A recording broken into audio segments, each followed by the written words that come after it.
Tras el descalabro de Joe Biden en la carrera presidencial después del nefasto debate que tuvo contra Donald Trump, en el que prácticamente todos los comentaristas, incluso de su partido, sus congresistas, gobernadores, han pedido que se retire de la carrera presidencial, su administración, enrocada en mantenerse en dicha carrera para la liza futura en las presidenciales con Donald Trump, le había preparado estos últimos días a Joe Biden una mascarada, una puesta en escena y una jura de pleitesía de líderes del mundo, de 32 presidentes, que son los que integran hoy en día la OTAN.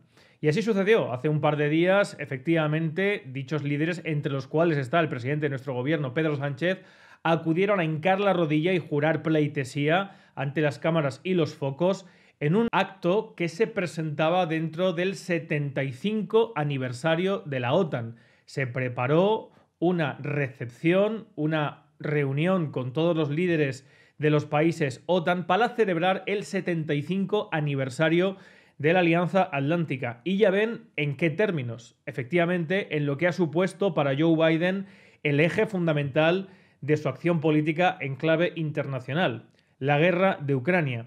Lo hacía el presidente de Estados Unidos casi como maestro de ceremonias, haciendo que se le jurara pleitesía a Volodymyr Zelensky, líder de Ucrania. La verdad es que las noticias que han salido de esta cumbre no solamente son escalofriantes para los países de la OTAN, sino que además dejan ver todavía de manera más acuciante y más clara cuál es la intención de la administración Biden y, ligado a esta, el establishment norteamericano. Guerra en Europa y más guerra hasta que Ucrania entre, como se ha dicho, de manera irreversible en la OTAN. Tal es así que fíjense que el título de este acto, en el 75 aniversario de la OTAN, fue Ukraine Compact, Security Ukraine's Future. De lo que se hablaba, a lo que estaban ligando y a lo que están ligando, como hemos visto últimamente por parte de Stoltenberg, Austin, Blinken y el propio presidente Joe Biden, a lo que están ligando es a la OTAN, a la guerra de Ucrania, estableciendo de manera inequívoca que el futuro de la OTAN pasa por mantener viva la guerra de Ucrania contra Rusia. ¿Por qué? Pues muy sencillo, como hemos analizado desde el principio, porque la OTAN está abocada en este siglo XXI a desaparecer. Y para mantener esa hegemonía política y económica que necesita Estados Unidos, necesitan un conflicto para seguir justificando la existencia de la OTAN. Ese conflicto propiciado y alimentado, sin tener en cuenta los miles de millones, sobre todo para los contribuyentes norteamericanos, pero también para las europeas, y las centenas de miles, si no millones ya, de muertos en una guerra inútil, es el propósito de la administración Biden y del establishment norteamericano para mantener esa hegemonía. Este baño de masas, este juramento de los países subordinados a Estados Unidos, que es la realidad, por lo menos ya no lo enmascaran, lo dicen de facto.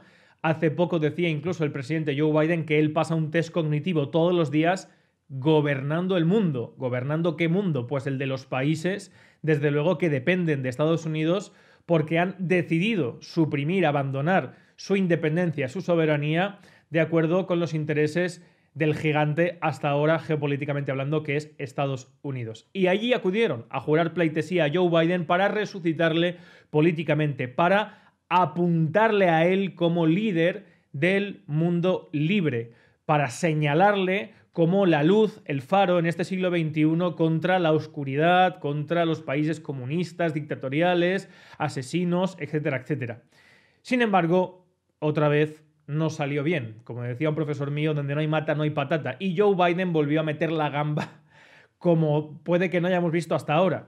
Llegó a llamar a Zelensky presidente Putin y a Kamala Harris su vicepresidenta Donald Trump. Vamos a verlo. The president of Ukraine, who has as much courage as he has determination.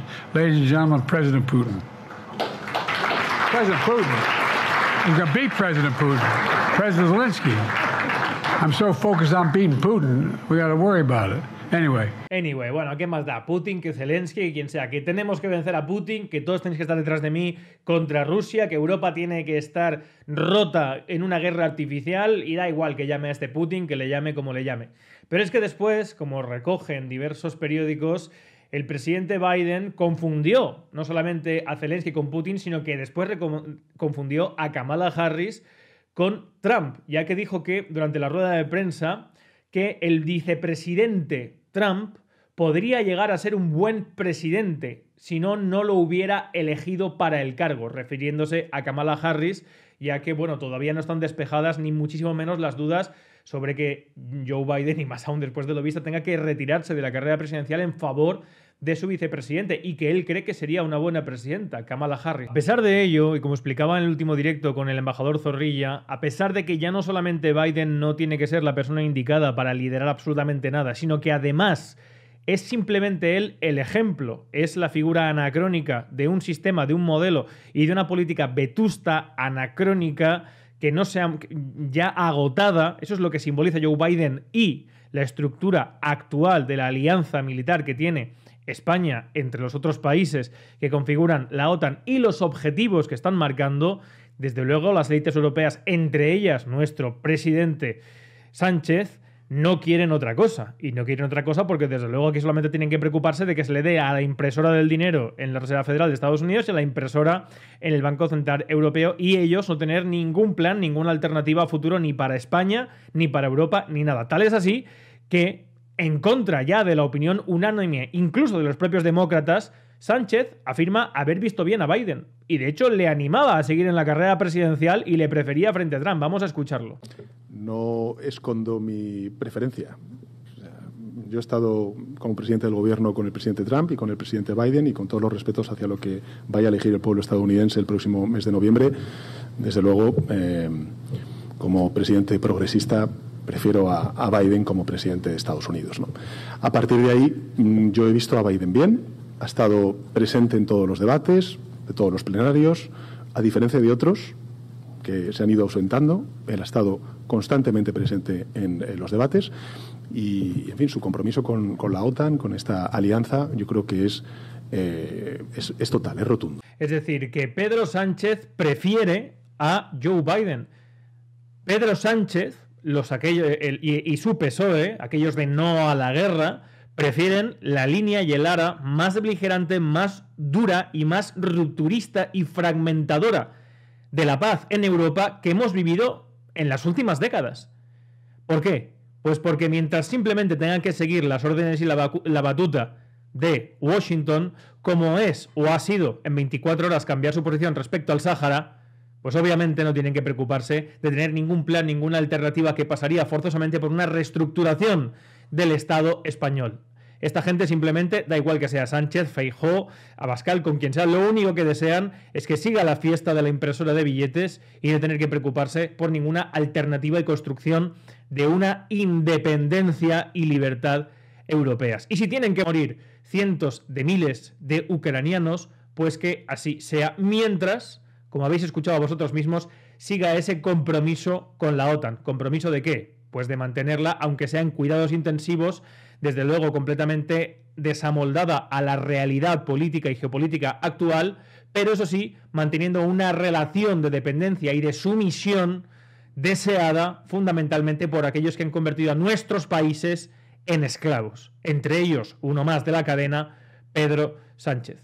Pero en definitiva, no solamente es evidente que Joe Biden no está en condiciones de presidir ni una escalera de un edificio de un barrio de Madrid, sino que lo que está viéndose que se quiere poner en marcha y se quiere mantener, incluso exacerbar de modo artificial para justificar que Joe Biden siga en la presidencia, no es otra cosa más que la beligerancia y la ruptura de Europa. El enfrentamiento de los países de Europa que están en una espiral y un vórtice de inflación, de deuda y sin dirección ninguna, y que en vez de empezar a hacer caso a lo que una parte prevalente de los ciudadanos europeos quieren, que es que se construyan países europeos independientes y fuertes, que luchen por su destino, por su plato en la mesa en el siglo XXI, no. La élite de la Unión Europea en lo que está empecinada es en, desde luego, como habéis visto, hincar la rodilla a Estados Unidos y a su presidente, aunque sea con la beligerancia que se está demostrando se quiere poner en marcha de aquí en adelante para justificar de manera artificial la OTAN. Lo hemos advertido de manera ininterrumpida y desde luego por eso en este canal queremos que se abra esa posibilidad para unos países independientes en Europa que busquen su destino. No será fácil, pero desde luego es lo deseable. Seguiremos pendientes de los acontecimientos en clave geopolítica. Hasta entonces, salud y libertad colectiva.